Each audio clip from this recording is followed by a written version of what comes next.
Hello YouTube, this is TK. Welcome back to my channel. I pray that YHVH, our Elohim and God, will bless each and every one of you in the name of his son, Yeshua, the Messiah. This week I want to talk about hearts. So there's a passage in 2 Corinthians chapter 3, verse 3 that Christians often misunderstand and misquote, thinking to mean that God has, for some reason, gotten rid of his covenant. But I want to give it a little bit of context. Let's go back to Jeremiah. So the book of Jeremiah is a book of hearts. It mentions the heart third most out of any book in Scripture, behind the book of Psalms and the book of Proverbs. And it constantly talks about how this is your heart, this is God's heart. This is your heart, this is God's heart. And spoiler alert, it says that your heart is deceitful above all things and desperately wicked. Eventually, in the book of Jeremiah, it makes this promise. This is the covenant that I will make with them in those days. I will write my law on their inward parts, and I will write my law on their hearts. What is he talking about? Well, let's go all the way back to the book of Exodus, and it's repeated in Deuteronomy. But in the book of Exodus, God makes a promise that if they'll receive his covenant, he'll become a God to them, and they shall be his people, a kingdom of priests unto him.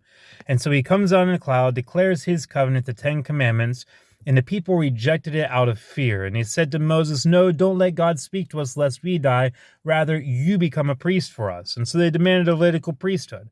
And God, this is repeated in Deuteronomy, God ends up saying to them, I wish they had a heart that would receive my covenant.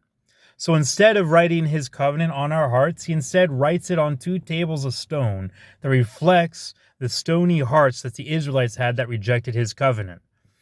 But if you go to Ezekiel, Ezekiel makes this promise that he will, and he makes it twice, that God will remove our hearts of stone and replace with a heart of flesh.